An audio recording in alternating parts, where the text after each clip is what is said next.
Parshas Bereshit. It has relevance even to this parsha. We've quoted this medrash many times based on the pasuk in Koheles, where Shlomo says in Koheles, "Elokim yivakish nirdof." God always seeks out the pursued. I mean, he always favors the pursued, and it gives a full listing from the beginning of creation until present day, how Hashem always favors the pursued. Elokim yivakish nirdof. And we explained the word Elokim is even the attribute of justice, who's normally precise to the nth degree in terms of a person's behavior. But if you're a nirdaf, if a person is pursued, even midas adin, the attribute of justice is agreeable, there should be mercy on that person. That person should be favored. What is the first historic incident of Elokim Vakish Nirdof? Cain and Hevel. If you read the story of Cain and Abel, Cain and Hevel, Torah tells a story. Each of them brought a sacrifice. Cain brought a sacrifice from the growth of the ground. And Rashi explains he brought a flax plant. And Hevel brought from the choicest of the sheep as a sacrifice. Hashem turned away, or did not turn towards the sacrifice of Cain, and he turned towards the sacrifice of Hevel. So what would you say why? From the simple reading of the parsha. So Rashi says he brought from the dregs of the ground, of the earth, flax plant. He'd say it wasn't really respectful, wasn't appropriate.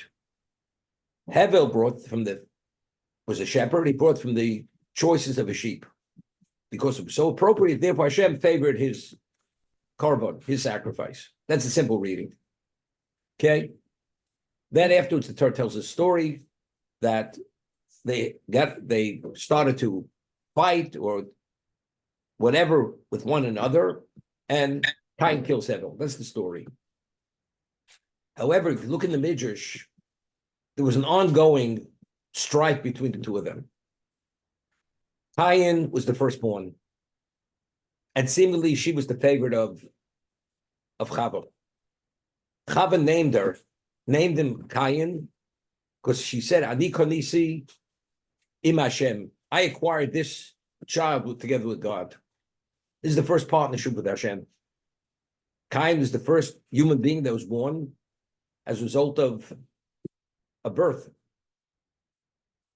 He wasn't created. Then it says, and she had another son, she called him Hevel. And then afterwards, evidently, there was a lot going on between the two of them. Why? Because who are the heirs of existence? The only two children Cain and Adam and Chava have are these two sons. Now the question is, how did they divide the pie? After Adam passes away, who's going to be the heir apparent of all existence? Cain felt he wants it all. Hevel is a partner. He's a son. He has a rightful share being a son. And that was the basis for the strife all along. Cain was just looking for a moment for him to watch, to actually even to kill him. And he did eventually. They had some kind of disagreement. Cain kills Hevel. But there was all this background all along. Cain pursued Hevel every moment of his existence, and he was on his case continuously. Did whatever he can to undermine him. Hevel was a pursued. And as a result of that, the Midrash says that's when Hevel brought the korban, God favored his korban, his sacrifice, because he was pursued. Not because he brought from the quality of his sheep, the best quality sheep. That's not the reason. Okay? So what's the obvious question? If that's the reason why he turned towards his korban, what does the Torah have to tell us? He brought from the vegetation of the ground and he brought from the sheep. It's irrelevant. Say they both brought sacrifices and Hashem favored Hevel's sacrifice. We're saying now it's not relevant whether it's the physical quality of the korban, because one was a pursuit, one was not a pursuit. But yet the Torah reveals me, no. Hevel brought the choices of a sheep, and he brought up the dregs of the ground. Why is that information pertinent over here to tell us as part of the story? That was my question. The question was asked by Reina Bachia. I didn't see this year, saw it many years ago. I mean, factually, Hevel was, relative to Cain, Hevel was a tzaddik. Why did Hashem allow Hevel to be killed by Cain? We see from later that he was far from being a tzaddik. He was even a Russia, Cain. So why did Hashem allow Hevel to be victimized by Cain? So Rabbeinu Bachia explains there was a claim against Hevel. He didn't bring the sacrifice. The question is, why did Cain have to bring the sacrifice first? Right. And only after he brought the sacrifice, then he understood it's the right thing to do. And now that it's the right thing, he brings the best of his sheep. He should have understood this on his own. I mean, you're the first children to be born into existence. The world, it hasn't yet been tainted with idolatry. You have the most special parents, the creations of God. How do you not get it? You have to wait for Cain to open your eyes, that you have to show some degree of subservience to God, that thank God for that whatever he endowed you with. You have to wait for Cain. Because he was Johnny come late, so to say, that was a very serious claim against him. And therefore he didn't merit any protection. Even though, so what is the Torah telling us? Now, there's a question which I once saw, Rafut Nezech Tzarek poses a question. There's a pasuk in the Torah regarding the baking of the matzahs. Matzah, if it becomes chametz, it's not valid. And the Torah says, therefore, ushmartem es hamatzos. You have to watch over the matzah, that after you add water to the flour, and even from the time that you harvest it, that it should not become leavened. Shmartem es hamatzos. The word matzos, without vowels, can be read mitzvos.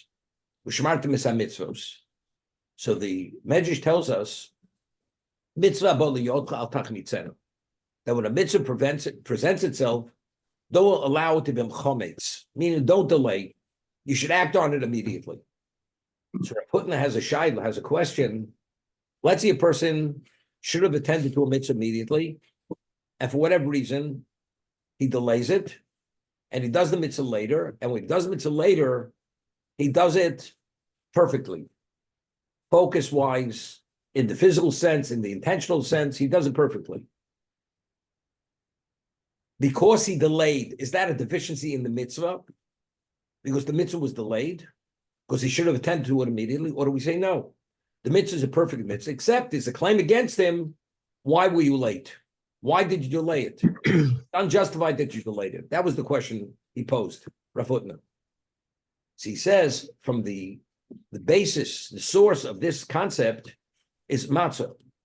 Mitzvah bo liyotcha al tachmitzenu, the word chometz. If you allow matzah to be left without attending to it and kneading it and baking it, what happens to it? It becomes chometz. So chometz is an innate deficiency in the object. Identically, he says that if you delay a mitzvah as perfect as you do it later, it's a deficient mitzvah.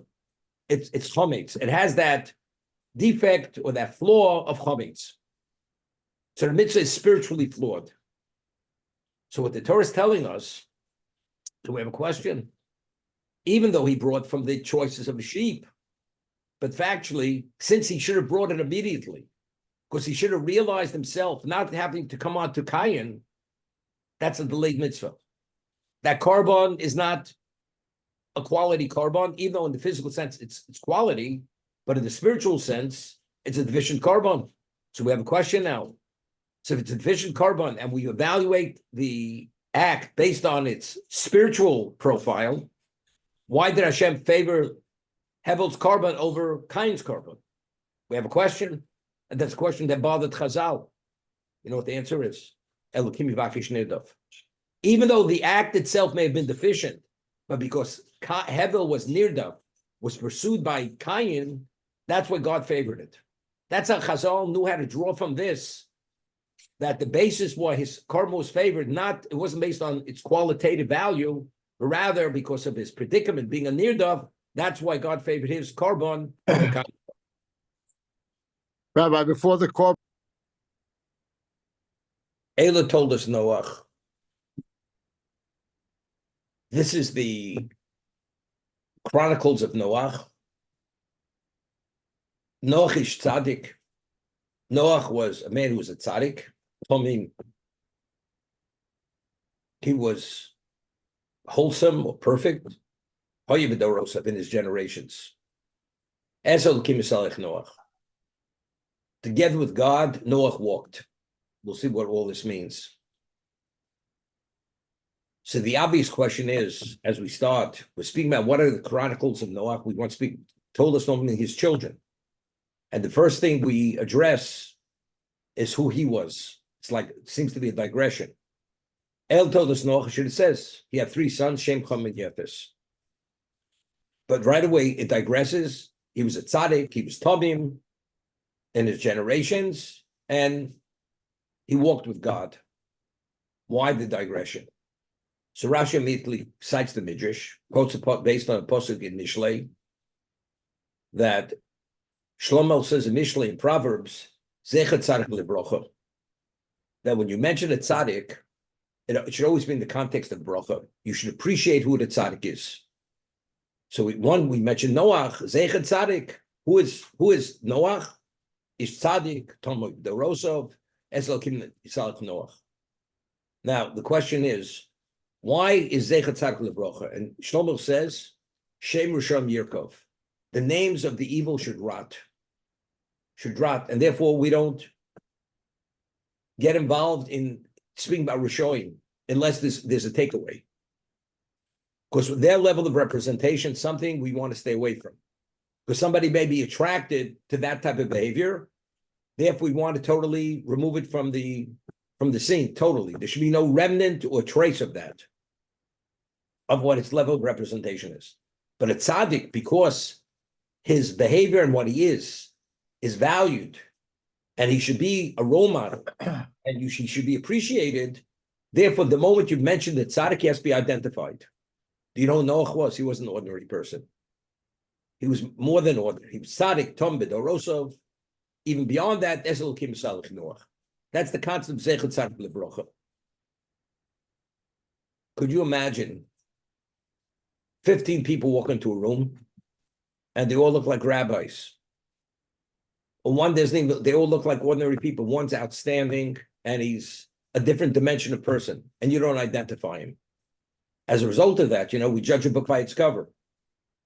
They seem to be all within the same class of people. You deal with all of them the same way. Or even what you're able to cull from them. They seem all to be, they represent the same thing.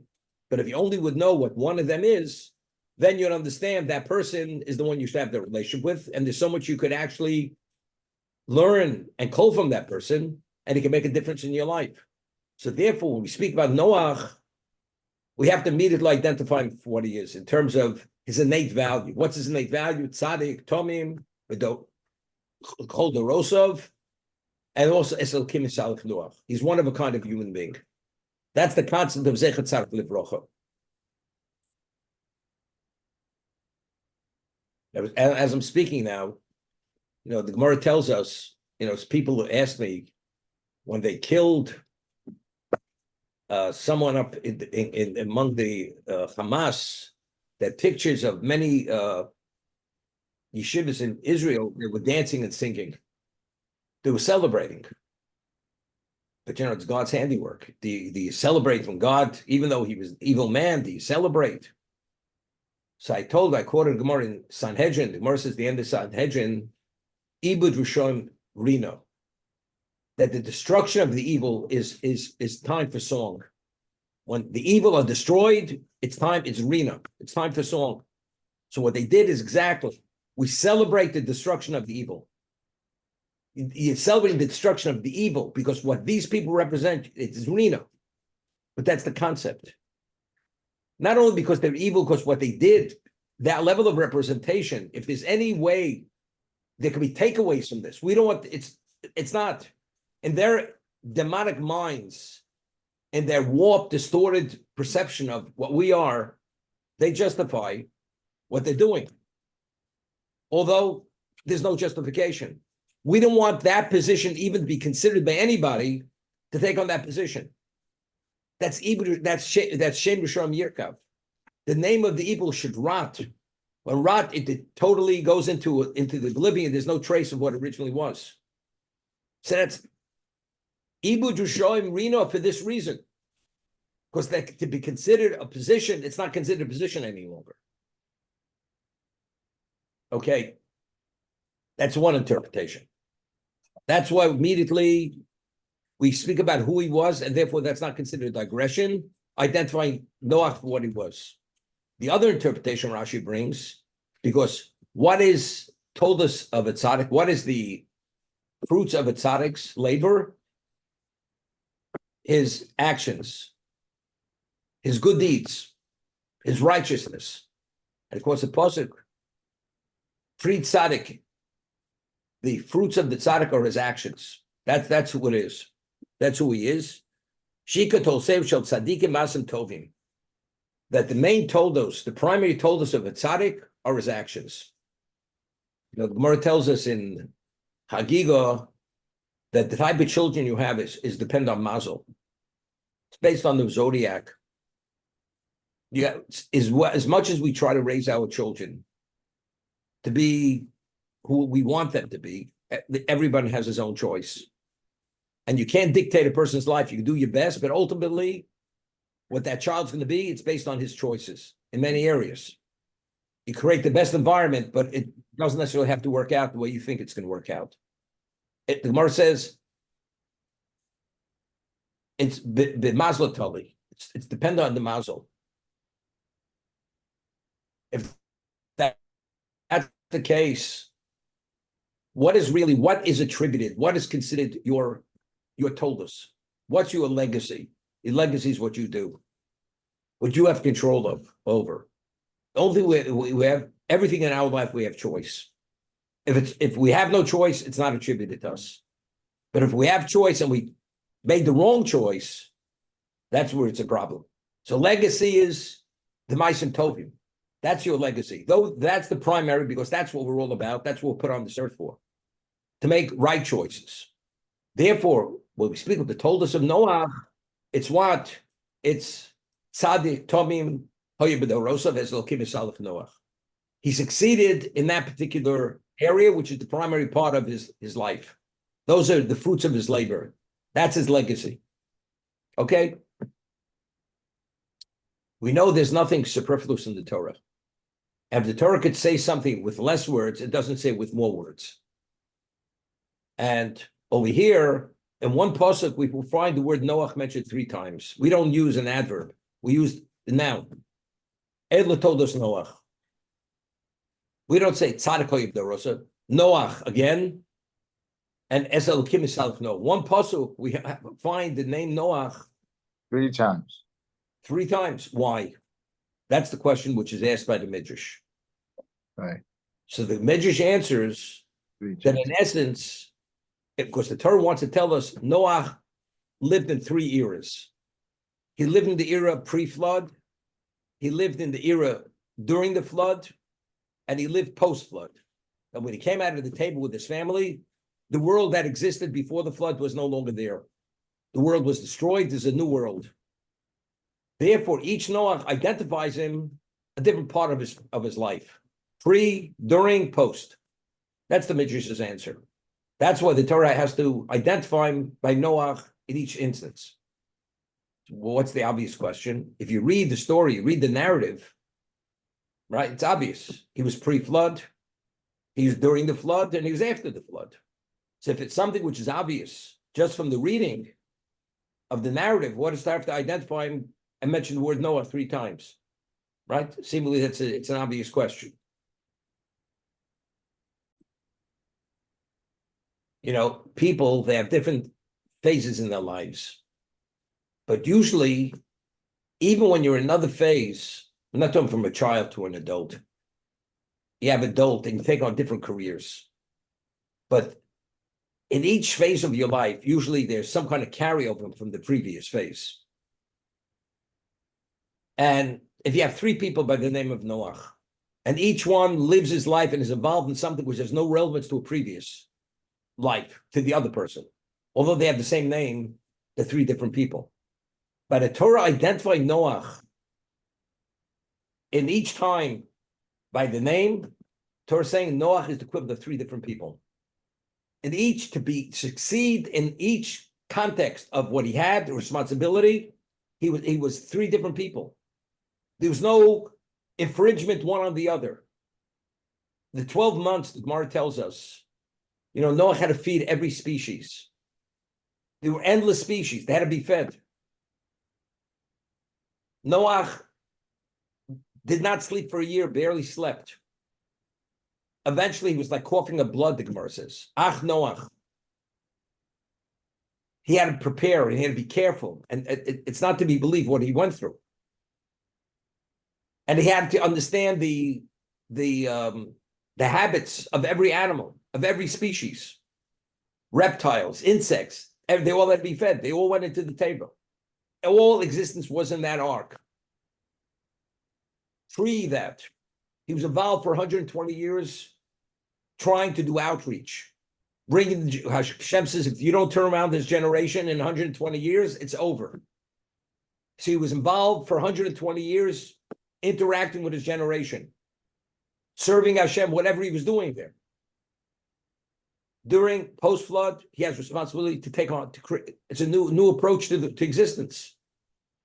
He has to set certain foundations, perspectives that the world should go till the end of existence.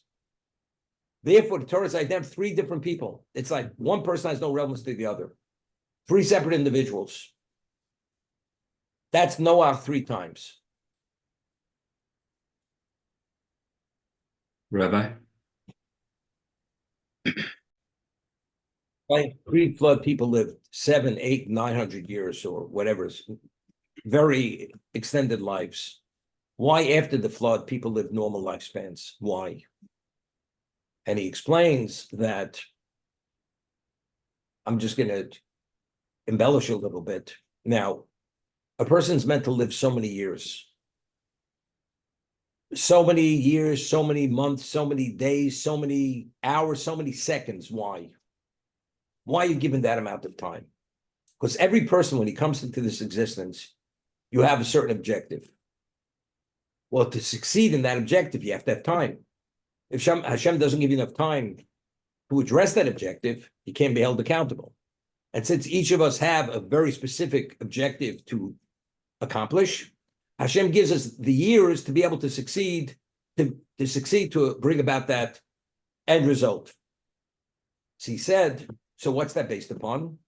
A person's endowed with a neshama, with the soul, and the perfection of that soul is dependent on our choices. And if you make enough right choices, you impact on your neshama. And if you don't, then it's something else. Originally, every human being was endowed with a mega soul. To be able to address the needs of that neshama, you needed 700, 800, 900 years. Therefore, God gave people those life expansions. Because anything less than that, they couldn't succeed. But you realize if you come to existence and the end goal is 800, 900 years later, you say, we talk about procrastination. It could wait. We get waylaid, we get off track, and at the end of the day, we get all fouled up. Hashem says, you know what I'm going to do? The first approach wasn't the right approach. Of course, that God knows the reality, but he wanted that should be the initial period of time of existence. Person's down with a mega neshama, I give him so many years, let him address the needs of that neshama. Hashem says, now we're going to take that mega soul, break it into 7 parts or into 9 parts. Person gets only 70 years. So every person is only a fraction of that original soul. So what originally was one person, now it's 8, 10 people. Or maybe more than that. So now from the starting out of the gate till the end, you only have 70 years. And understanding that, you have a better chance maybe of succeeding Because you don't get so far off base, although we see people do, whatever it is. But that's the Orach Chaim HaKodesh. That's why the lifespan changed after the Great Flood versus before the Great Flood. It was just a different reality in existence. There's an Orach Chaim HaKodesh, beautiful Orach Chaim, last week's Parsha. When it mentions the 10 generations from Adam to Noach, it says they lived so many years. And Then they it says died. and Yomos. by Yomos, and they died. So the question is, if they lived so many years, of course they died, right? After the person lives his years, he's no longer alive. What does that tell us by Yomos, and he died? It's over. It's that years. We spoke of the era of Rishonim, the era of Gaonim, the era of whatever it is, the Tanoim, the Amoraim, the eras they ended. It's a new dimension of person. Every one of the generations, what the Torah is telling us, each generation was a different era. When Vayomas means it came to a close, that the next generation was not the same as the previous. It's not less great, a little bit more, a little bit less. No, it's a different dimension of person. Each Vayomas means it came to a close. Now a new era is beginning. So that means there were 10 eras from Noach, from Adam to Noach. We're going to see now when the Torah speaks about the generations from Noach to Avram, it doesn't say Vayomos. Right. They live so many years, that's it. See, I'm saying they live after you've lived the years, people die. It was no longer each period, each generation was an era. It extended into the next generation. That's the Orach Chaim HaKodesh. But the appellation in a moment. We speak about Yud Kei Vav Kei. God was, is, and is in the future. That means God is infinite. Right. When we speak God is infinite, we say he knows the future or he's in the future?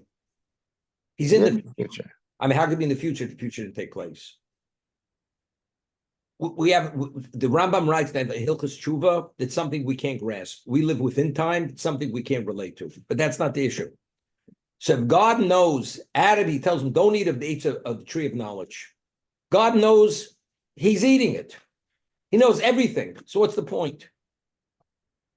Plan A, plan B. What do we plan A, plan B? Evidently, it's plan B. There's no plan A. Right. Right. So for whatever, there are many things we don't understand why. It has to start off that man is given a chance in a perfect setting. Man fails. But even though he's failing, if the failing is that he doesn't deserve to continue, then there's no plan B. Only because he was created with deficient material, because the earth already was deficient, therefore there is a plan B. But if we started with a perfect setting where he shouldn't have failed, and he has level of liability that we end existence, then there's no plan B. But God wanted you. So what did he plan A and plan B? Only God knows why. Right. It has to start with the world could have been perfect if it would have made the right choice. Adam's held accountable. Why the world is far from purpose, far from perfect. Every Chil Hashem, from the time the Eitz Hadas was eaten till the end of time, is attributed to Adam's failing. Do you know what that means? Because if Adam had eaten, the concept of sin wouldn't have existed. But we don't say temptation wouldn't be there any longer. But we don't say that Adam Rishon is burning in hell, right?